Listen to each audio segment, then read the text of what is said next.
wake up and welcome to another episode here for the Funky Pod, Mindful Media and Communication. And if you're watching the video feed instead of just listening to my voice, you see I'm back in black, and I'm back in black, not wearing a jersey this time, but I might bring him back.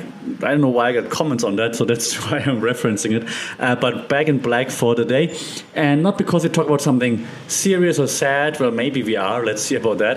But more like, because that's been my podcasting outfit for a while now. Today we talk about, as you see from the title, about the Olympic Games in Paris 2024 kicking off in just about a minute, basically, at the time of recording.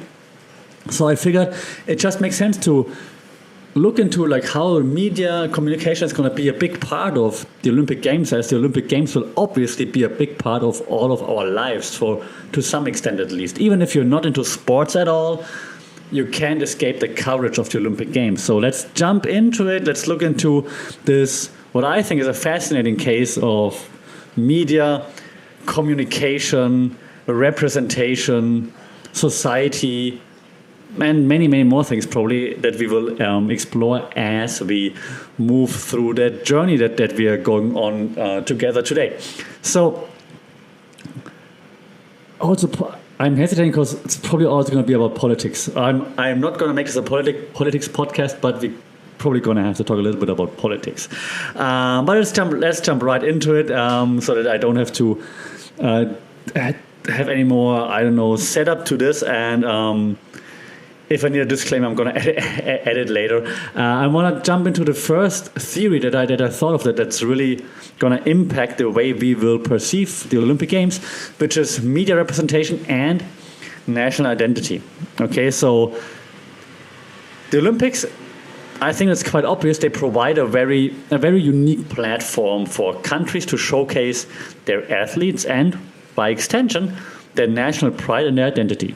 That brings me to the first actual theory that relates to national identity, which is the media framing theory. All right, so we talked about this theory before, framing theory. The framing theory suggests that the way information is presented framed influences the audience's perception. In the context of Olympic Games, different countries' media outlets frame their athletes and their performances to evoke certain emotions, such as national pride and unity, for example. Okay, so for instance, let's compare the coverage of a gold medal that an athlete wins. In the US, for example, the narrative might focus on individual achievement, like look what they overcame in order to win this medal. They grew up like poor, and then the family got separated and whatever happened. And look how through sheer grit and will this athlete overcame all that to now end up with a gold medal. That's the American dream. Okay. In other countries, maybe such as Japan, for example, the emphasis could be on discipline, national honor, and so on.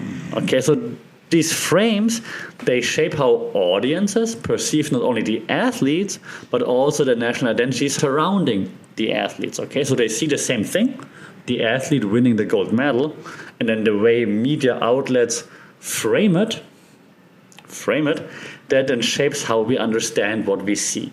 Okay, and hand in hand with that, we have another theory that we know. It's called cultivation theory. We will hear about this in a bit as well. The cultivation theory suggests that long-term exposure to media content shapes the viewer's perception of reality. So consistent themes in the Olympic Games and the Olympic coverage, such as resilience, for example, teamwork, patriotism, and so on, will reinforce national identity and value. So if, like, for example, your nation's athlete wins, then you will see this in the news or on TV, on the internet, over and over and over again, so that you eventually might end up feeling like a bit more proud of your nation simply because of what they achieved. Okay, so that's like how cultivation theory could lead to an increased feeling of unity, maybe national pride, but definitely like more of a unity kind of thing, right? And In addition to this, there's another theory that we already talked about before as well, which is called the social identity theory. So the social identity theory, of course, as you can see, tells us certain things about athletes, but also about society, okay? And while it's related to the media and framing theory, of course, and to the cultivation theory, as I mentioned before, there's something that makes it also a little bit more unique. But we will have like a long discussion on social identity theory in just a bit. But the social identity theory, again, also explains how this whole athlete team thing will influence the way we perceive social identities in terms of athlete, but also in terms of who we are. More on this in a second. Before I go into more detail about the social identity theory, because I think it's very, very interesting, I will throw one more at you in this regard, because I think that's one that's not been discussed a lot, but I find it very interesting. And this very interesting one is called narrative paradigm theory. And the narrative paradigm theory suggests that the humans are natural storytellers. You'll hear me probably talk about this a lot if you listen to the podcast, right? And we make sense of the world through stories, through narratives. So the stories that are being told about athletes and their journeys to the Olympics, for example, are very powerful narratives that resonate with audiences. And the stories that we hear about the athletes contribute to like this, either maybe a shared national identity, if that's like the story behind it, but mostly probably more like a collective memory, and again, more of a feeling of unity, like, hey, that's so inspirational what that person overcame. Wow, if that person can do it, we can do that, right? So it's like this collective memory, which is pretty cool to actually witness. Okay. That was the first segment I prepared for today. I have 5 or 6 segments I want to take you through. The second one is going to be the most controversial one, so let's get out of the way. It's about gender representation in sports media. And I know it shouldn't be a topic, but unfortunately over the past few years it has become a pretty big topic, right? And the thing here is also that there are a few theories in play that might help understand why gender could still be a thing. And please let me explain first before you start to cancel me, okay? So one theory is called gender schema theory, which looks into how media plays a crucial role in like perpetuating gender norms, okay? For example, during the Olympics, you often see like differences in how male and female athletes are being covered. Yeah, male athletes might be portrayed as powerful and dominant, while female athletes might be highlighted for appearance, emotions, and whatnot. And now you might say, hey, wait a second. You're so old school, like an old head. That's not how it is anymore. Wait. Is it though?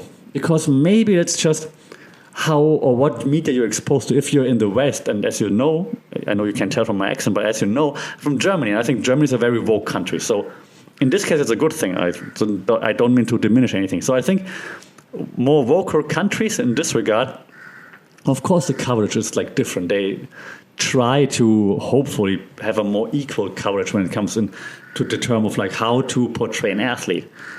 As someone who lives in Asia, though, I can tell you that Asian sports media, for example, still uses those stereotypes and talk about like how the athlete looked, how the athlete behaved, whether or not the athlete was emotional or not emotional, and things like that. Okay, so if we are exposed to more of a Western media, maybe that's not the case anymore, but then we have to be aware that there's also other media still out there, and the other way around, vice versa, right? So if we are in, for example, the Asian media space right now, and we see like, hey, why do we cover so much of how they behave and how they look?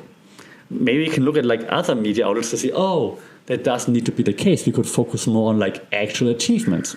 All right. So I think that's like, we need to be more open-minded in either space that we are in to see that there are like different ways it's been done, to understand that this unfortunately is still a thing. And that's why I try to highlight that a little bit. Okay. This goes hand in hand again. I mean, all the theories go hand in hand, of course, with the theory we talked about many a times here, which is the agenda setting theory. The agenda setting theory, as we know by now, suggests that the media doesn't tell us what to think, but what to think about. So the amount of coverage given to male versus female athletes, for example, could influence their visibility and their importance. Right? Okay, that also goes for sports, for example. Of course, I'm a big volleyball fan, as you might know, so volleyball doesn't get as much coverage as football, for example, soccer for the Americans, or track and field and so on. All right, so that's also a gender setting. In this case, the example I'm making right now is like still the gender segment of the podcast. So this means like, do female athletes get as much exposure as male athletes, for example? Okay. And if we analyze the coverage of male, female, and so on, we can see like how media attention, or maybe even lack thereof, affects the perception of, for example, female athletes and their sports. Yeah, if you just, most famous example probably, NBA versus WNBA. Okay. I have one more that helps, or that explains a little bit of like what's going on there, which is called symbolic annihilation, and that term is coined a while back by George Gerbner, and I noted it down because it's the first time I mentioned that. And that simply refers to the underrepresentation, or maybe even misrepresentation, of certain groups in the media. So, for example, when female athletes receive less coverage or are depicted in like those stereotypical ways that I mentioned before, it contributes to the symbolic annihilation of that group, for example, which then minimizes their achievement and the impact that their achievements have. And now don't take this out of context, but it's just women's basketball, for example. Okay, so that would be like that diminishing or the symbolic annihilation, because it minimizes their achievement and the impact that it should have, actually, because it's a great achievement. Okay, so that's something you should also be aware of when consuming media coverage in this regard when it comes to the Olympics. But away from all the gender talk, hopefully that's not going to be that important, fingers crossed. What's definitely going to be important is, however, the topic of cultural diplomacy and soft power. And I know soft power, big buzzword, especially here in Southeast Asia right now, is everything is soft power, which then actually leads to no one really knowing what soft power actually means. So let me explain. Okay, so soft power describes a country's ability to influence others through cultural or ideological means rather than coercion or force. So the Olympics are like a perfect example of soft power in action. Okay, countries use the Olympics to showcase their culture, values, technological advancements, and so on. So, for example, the opening ceremony, they are often like those grand displays of national culture, which are meant to impress and inspire. So France, in Paris, it's in German, it's hard to say, they're gonna try to inspire and wow the world. And I mean, they do have some nice old buildings there. Oh, it's so hard to say something nice about France. But also not only the host, right? Also like visiting countries try to inspire and impress by the way they dress, the way they behave, the way they talk, and so on, of course. Right? So that's soft power for you. Okay, like with the food, for example, could be soft power as well in this extent that we're talking about. Okay. Public diplomacy then simply means that direct communication is going to happen with like foreign publics to establish like a dialogue designed to, well, inform, but if you're honest, mostly also to influence. And the Olympics, of course, like a major public diplomacy event. How so? Well, because through media and cultural exhibitions, countries engage in public diplomacy, and they aim to improve their global image and like foster this international goodwill kind of thing. So France, even though I promise you we will see demonstrations, water cannons and stuff like this at some point during the Olympics. But France is going to try to foster this international goodwill by being the perfect host. I mean, look how pretty, how beautiful, how well organized everything is. Look at us, we're awesome. Okay, so that's like public diplomacy at play there. And another theory I want to throw in there is a theory called cultural capital theory. Actually from a French researcher. It is suggested non-financial social assets such as education, intellect, style of speech, dress, physical appearance, and so on contribute to social mobility. So looking at the Olympics, right? The cultural capital that's displayed by nations during the Olympics through ceremonies, athlete conduct, national narratives, and so on, enhances the international standing and international influence of those countries. Again, most likely the host country will benefit most or suffer most, hopefully benefit most from that, but also visiting countries, sending athletes, sending delegations, sending diplomats, and so on, will try to utilize this to their advantage. Okay? So that's how the cultural diplomacy and soft power are going to be like a main focus point when it comes to big sports events such as the Olympic Games. The Olympic Games, of course, being one of the biggest sporting events possible, and that's why it's so important to understand that. Now the segment I prepared is just to give you a breather because it's about social media and athlete branding, and we talked a lot about it. So I'm going to make this quicker than usual. I will talk even quicker than usual. We know that social media has revolutionized how athletes build their personal brands, how they engage with fans, and so on. So let's dive into like how they actually do it, just to be aware of it again, right? So one theory that helps us understand that is called self-presentation theory. Self-presentation theory involves the process by which individuals, athletes, control the impression others form of them. So they use social media to craft their own public persona. For example, who do I take? Usain Bolt. Usain Bolt used Instagram, X, and so on to share behind-the-scene moments, training routines, nutrition, personal insights. Like, hey, I'm in the athlete village right now. Look how cool it is. In order to build like relatable and engaging content. That's pretty easy to understand, right? So, self-presentation theory: how you present yourself in the media. Thanks to social media, you can do this 24/7, of course. Another friend of ours is the use and gratification theory.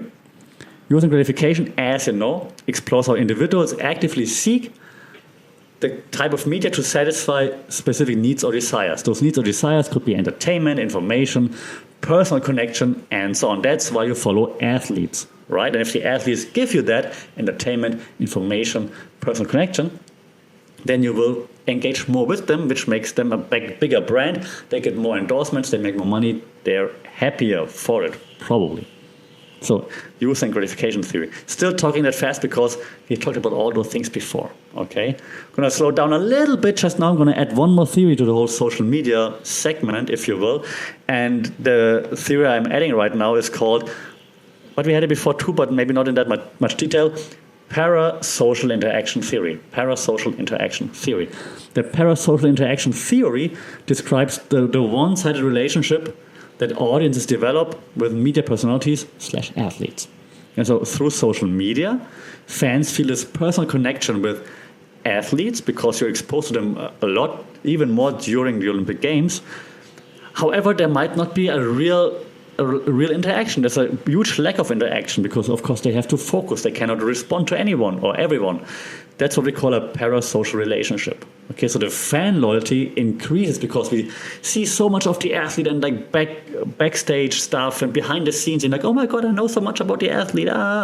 But the athlete doesn't know you at all. That's a parasocial relationship, and those increase because of the increased exposure of the athletes with us, towards us during the Olympic Games. Okay, so don't become a crazy stalker. The security is very good at the Olympic Games usually, even though it's in France, but I guess they will have good security. Did you see those bets, by the way, of the Olympic Games? I saw the Team USA posting about we made it to the Olympic Village and theirs does not look comfortable. Okay, but that's not my place to talk about now or to criticize. 2 more segments I prepared for you for the first Olympic Games episode. There will be probably 1 or 2 more. This one is about media technologies and like maybe some broadcast innovations, but mostly media technologies. As you know, I'm a big tech nerd, right? So technological advancements obviously transform how we experience the whole Olympics. You don't just sit down anymore in front of the TV and that's all you get, right? There's way more to it. So then one of the theories that really applies here is called the diffusion of innovation theory. So diffusion of innovation theory explains how, why, and at what rate new ideas, new technologies spread through cultures. So how fast are they being adopted? So if it comes to Olympic Games, you will see that technologies such as VR, AR, 5G obviously, AI of course as well, enhance the whole viewing consumption experience, making it like way more immersive, way more interactive. Okay, so those technologies, they are rapidly being adopted by broadcasters, by media channels to engage audience even more. Because of course you don't just want them to only look at the screen, because if they only look at the screen, at the TV screen, they can do many other things as well with their phones, or they don't want to sit down, they want to be somewhere. So you use different channels to actually reach them to make it more immersive. And that leads to the second theory here in this segment to come into play, which is called the convergence theory, media convergence. Okay, media convergence. Convergence means coming together, not diverging, going apart, converging, bringing together. So we're merging different media channels in this case. Okay, so in this case of the Olympic Games, outlets that report about the Olympic Games, they will merge different channels, different forms of media to have the most immersive, the most buzzword incoming 360 coverage of the Olympic Games. So not just TV, but also then social media, applications, a YouTube channel, AI to give you the stats as fast as possible, some interaction possibilities, some voting and stuff like this. Okay, so using different forms of media to have the most immersive, the most 360, the most engaging experience as possible to keep the audience engaged. And with this, there's one more model that I mentioned before once on the podcast, so let's see who remembers that. It's called TAM, Technology Acceptance Model. The TAM explains how users come to accept and use a technology based on perceived ease of use and perceived usefulness. So the audience will only use the technology that the broadcaster is using if the audience thinks A, it's easy to use, and B, it's useful. It gives me, it enhances my viewing pleasure, if you will. So in order to do this, you gotta understand how audiences perceive new technologies. So you need to understand who's your audience. And it's one thing I tell my students all the time: know your audience. You have to understand who's your audience. If you're like an old school TV channel 1, channel 2, whatever, in whatever country you are, and your audience might be a bit older, do you really want to force them into like, hey, let's do this AR thing, take out your phones and scan? You're going to do this? But if your audience is younger and they're on TikTok anyways, you're like, hey, let's do it. Let's just take out your phone, scan this thing, and then you can interact with us. That might work. So know your audience, okay? Technology acceptance model means know your audience. Know, will they use that new thing that you're planning to do, or won't they? Okay, very important, because you can have the best idea ever and you think, that's going to be so cool, so engaging, and then no one's using it because it's too difficult for your audience. Okay, know your audience. Remember the TAM. Okay, TAM is coming for you. All right. And my last segment that I prepared for us here, I want to quickly talk about the sad-ish but necessary part of commercialization and sponsorships. Because of course the Olympics are like this massive commercial event driven by sponsorships, advertisement, and so on, right? So we gotta talk about theory number 1, political economy of media. This theory means or tries to showcase how economic pressures and interests shape media content. Okay, so economy over everything, unfortunately. So corporate sponsorships will heavily influence Olympic coverage. They will often prioritize commercial interests over pure sports reporting. That's why will most likely only see events, athletes that draw clicks, views, and so on. You will see more about LeBron than you will see about a really good shot put person, for example. Okay, why? Again, political economy of media. More sponsors will be behind showing LeBron on the screen, because if LeBron's on the screen, then people will see your ad. So put more of LeBron on the screen, then more people see my ad.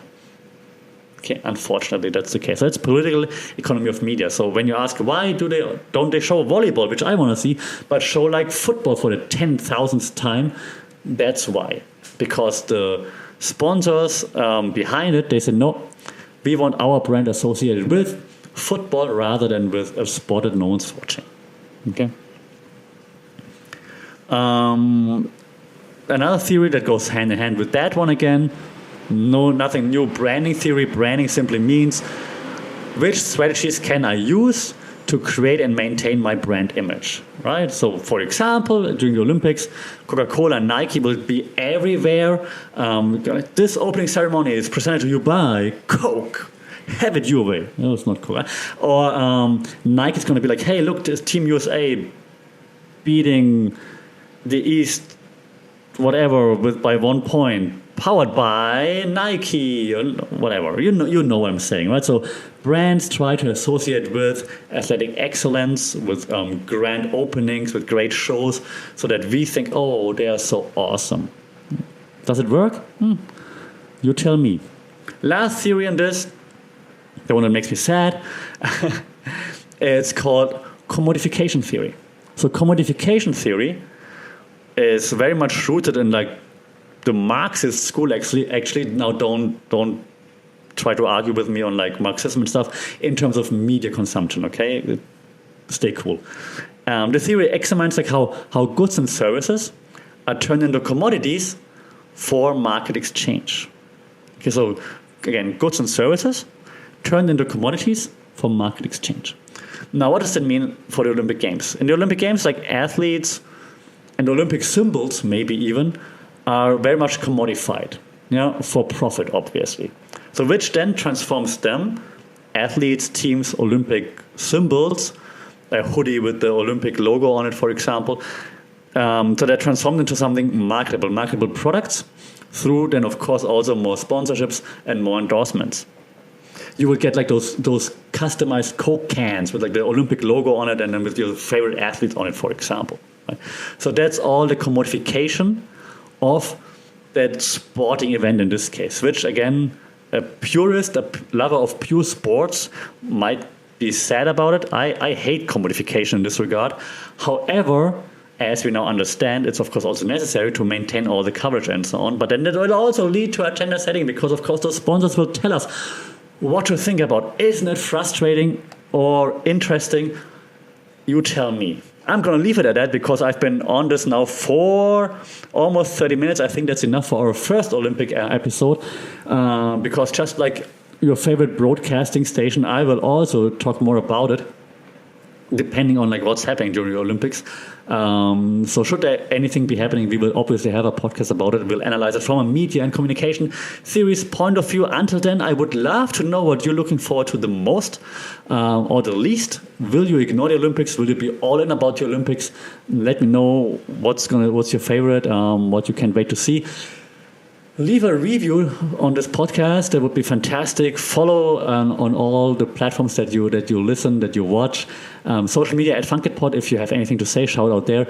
Until then, stay safe, take care. I hope your favorite athlete wins and brings you joy, unless he, she, they are up against my favorite athletes, of course.